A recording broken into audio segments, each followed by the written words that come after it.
नमस्ते बच्चों, स्वागत है आपका आरबीएससी क्लासेस हितेश पर। आज हम लेकर आए हैं लेक्चर 3, जिसको अपन ने माध्यमांतिक बहुलक के लेक्चर 1 और 2 में जो समझ लिया है, उसके बाद में आज अपन समझेंगे लेक्चर 3 में पग विचलन विधि को। हमने लेक्चर 1 में माध्यक और बहुलक को समझा, लेक्चर 2 में माध्य की दो विधियाँ समझी, प्रत्यक्ष विधि और कल्पित माध्य विधि। आज हम देखेंगे पग विचलन विधि।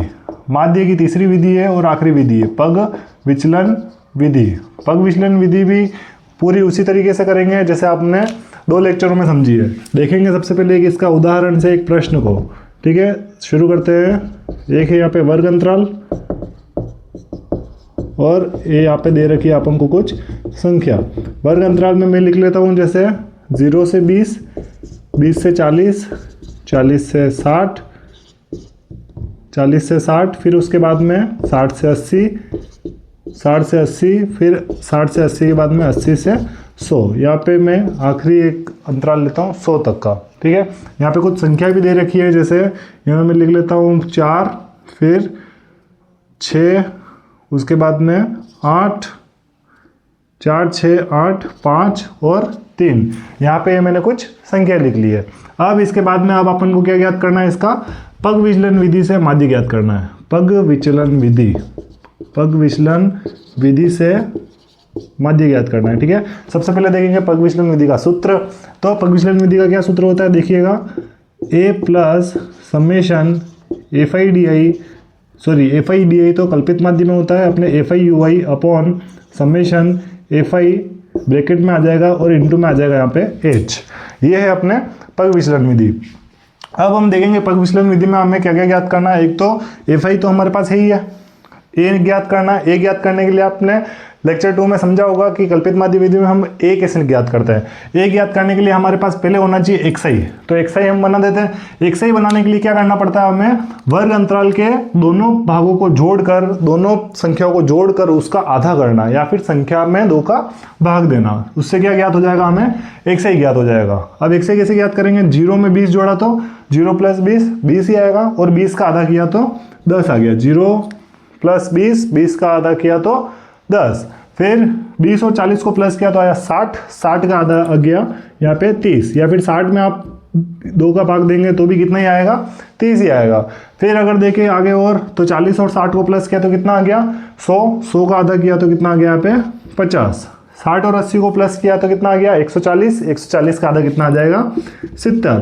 फिर इसके बाद में देखना आप 80 और 100 इन दोनों को प्लस किया तो 180 आया, 180 का आधा कितना हो गया 90।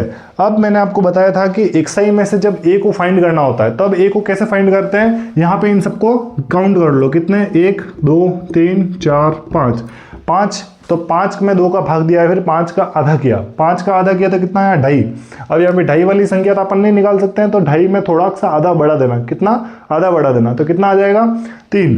अब 2.5 में जैसे ही आधा बढ़ा है तो कितना आ गया, 3 आ गया, तो 1 2 3, तीसरे नंबर पे हमारे क्या आया 50, यानी कि हमारे को ए का मान मिल गया। ए कितना आ गया हमारे पास, 50 आ गया। अब इस ए के मान से हम क्या करेंगे, डी आई ज्ञात करेंगे पहले, क्योंकि हमें क्या यू आई ज्ञात करना है। यू आई ज्ञात करने के लिए पहले क्या करना पड़ेगा, हमें डी आई ज्ञात करना पड़ेगा। अब आप कहेंगे सर डी आई तो कल्पित माध्य में किया ही था लेक्चर 2 में अपन ने, तो जिसने भी डी आई ज्ञात कर रखा है लेक्चर 2 की वीडियो देख के, उसके लिए पग विचलन और भी आसान हो जाएगी। तो इसलिए देखिए कल्पित माध्य विधि की भी ट्रिक। तो डी आई ज्ञात करने के लिए क्या करना पड़ता है, हमें एक्सआई में से ए को माइनस करना है। जो भी एक्सआई है उन सबको ए में से क्या करते जाना है, माइनस करते जाना है। तो आप देखेंगे कि 10 में से ए माइनस किया, ए की जगह कितना है 50 है, तो 10 में से 50 माइनस किया तो कितना गया, माइनस का 40। 10 में से 50 माइनस करेंगे तो माइनस का 40 आएगा।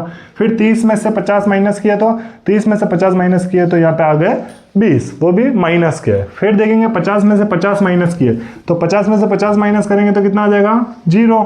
फिर इसके बाद में देखेंगे कि 70 में से 50 को माइनस करना है, तो 70 में से 50 माइनस करेंगे तो प्लस का 20 आ जाएगा, सब आप जानते हैं कैलकुलेशन। और 90 में से 50 को माइनस करेंगे, एक्सआई वाली लाइन ये रही, माइनस ए को करना है, ए यानी कि 50, हर बार इस पूरी लाइन में से 50 को ही माइनस करना है, क्योंकि हमारा 50 क्या है, ए है। ठीक है, तो 90 में से 50 को माइनस किया तो यहाँ पे आ गया प्लस का 40। अब हम देखेंगे डीआई के बाद में क्या करना है। डीआई के बाद में हमें ज्ञात करना है यहाँ पे यू आई। ठीक है, अब यू आई कैसे निकालते हैं, यू आई निकालने के लिए हम क्या करते हैं, डी आई में एच का भाग दे देंगे। अब बोलोगे कि एच कहाँ से आएगा सर, एच कहाँ से आएगा? एच अपन ने कहाँ से निकाल रखा है? इन दोनों वर्ग अंतराल के बीच में जो भी अंतर होता है उसी को अपन क्या बोलते हैं? एच बोलते हैं। तो एच का मान कितना आ गया? एच बराबर यहाँ पे कितने का डिफरेंस चल रहा है? 20-20 का। तो यहाँ पे 20 एच आ गया अपना। तो हर जगह अपन को अब किसका भाग देना है? 20 का भाग देना है। तो सर सबसे पहले देखना ध्यान से कि ui में पहला है डी बट्टे एच, जिसमें माइनस के 40 में 20 का भाग देना है। तो माइनस के 40 में भाग दिया 20 का, 0 से 0 कटा, 2 के पार्ट से 4 कटा, कितनी बार? 2 बार। तो कितना आ गया यहाँ पे? माइनस का 2 आ गया। ठीक है, माइनस का 2 आ जाने के बाद में हमें क्या करना है? फिर से वही 20 में फिर 20 का भाग देना है, क्योंकि हर बार डी में एच का भाग देना ही आपको। डी की लाइन पूरी ये रही और एच आपका 20 है, हर बार आपको 20 का ही भाग देना है। 20 में 20 का भाग देंगे तो एक बार जाएगा, ये 20 माइनस का है तो माइनस का 1 आ गया। 0 में 20 का भाग देंगे तो किसी भी संख्या में 0 का भाग दीजिए, 0 ही आएगा। 20 में 20 का भाग दिया, 1 आ गया प्लस का, और 40 में वापस 20 का भाग दिया तो कितना आ गया? यहाँ पे आ गया 2। ठीक है, 20 के पाड़े में 40 आया 2 बार।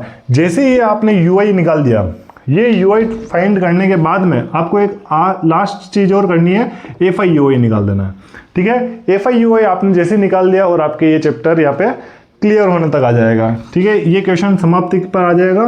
fi ui कैसे निकालेंगे? इस fi को इस ui से क्या करना है? मल्टीप्लाई करना है, क्योंकि इन दोनों के बीच में कुछ नहीं है। जब भी दो चीज़ों के बीच में कुछ भी नहीं हो, क्या होता है? वहाँ पे गुणा होता है। तो अब देखना, fi की लाइन ये रही और fi ui की लाइन ये रही। अब हमें fi को किससे गुणा करना है? ui से।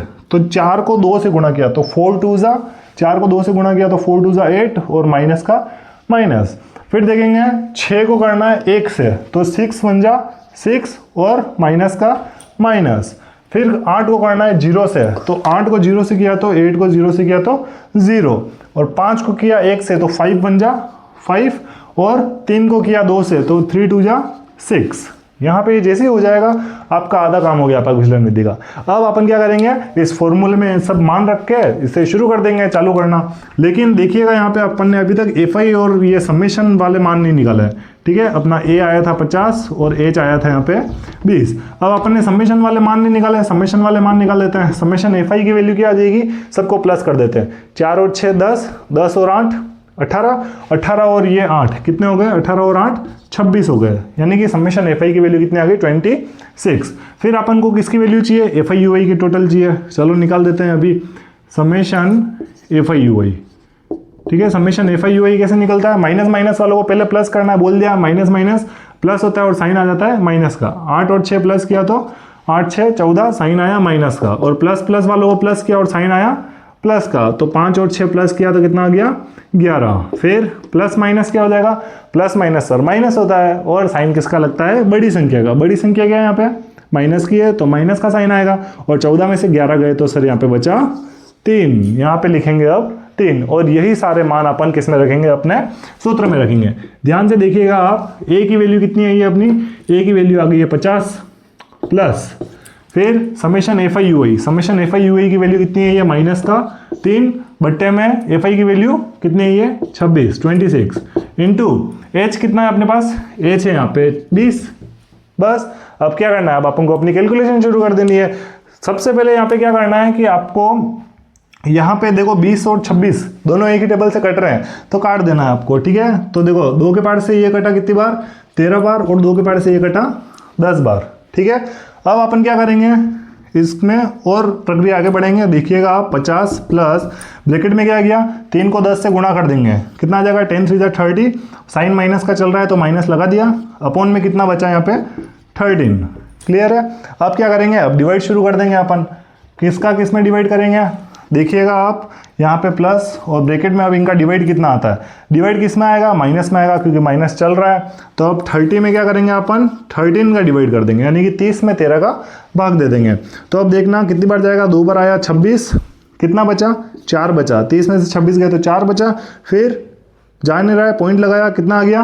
पॉइंट लगाते ही यहाँ पे आ गया 0। 13 के पार्ट में 40 से कम क्या आ रहा है? 13 के पार्ट 40 से कम 39 आ रहा है। कितनी बार आ रहा है? 3 बार। कितना बचा? 1। अब वापिस से 1 के लिए क्या करेंगे? 0, पॉइंट के लिए 0 लगा दिया, लेकिन 13 से कम छोटा है अभी 10, तो एक और पॉइंट का 0 लगाना पड़ेगा, इसलिए यहाँ पे आ जाएगा 1 0 और, तो 1 0 और आ गया। अपन को पॉइंट के बाद में कितनी 2 संख्या चाहिए थी? मिल गई 2.30। तो यहाँ पे लिख लेंगे अपन 30। अब यहाँ पे देखना कि ये ब्रैकेट ओपन होगा तो 50 ऐसा का ऐसा आ गया, 50 ऐसा का ऐसा आ गया, फिर क्या हो गया प्लस माइनस मल्टीप्लाई हो गया, तो प्लस माइनस क्या हो गया माइनस। फिर अब देखिएगा यहाँ पे 2.30, इसको इसमें 50 में से माइनस करना है। ये दशमलव वाले माइनस याद रखिएगा, डायरेक्ट देख रहे हैं अपन, ठीक है, कि 50 में से 2 गई तो कितना आया 48। अब 48 में से भी 0.30 हटाना है, तो 48 में से 0.30 हटेगा तो कितना आ जाएगा 47.70। ठीक है, ये अपने पग विचलन विधि का यहाँ पे उत्तर आ चुका है। अगर आप कल्पित माध्य विधि और प्रत्यक्ष विधि की भी वीडियो देखना चाहते हैं तो आपको हमारे चैनल RBSC क्लासेस हितेश पर प्रोवाइड कर दी जाएगी, और वहाँ से आप उसको प्रत्यक्ष विधि और पग विचलन कल्पित विधि को भी आसानी से सीख सकते हैं। और माध्यक और बहुलक आपको हमारे चैनल पर बहुत आसान और ट्रिक के साथ में समझने को मिल जाएगा। अब हम शुरू करते हैं इसके बाद में माध्यक बहुलक और परास किसका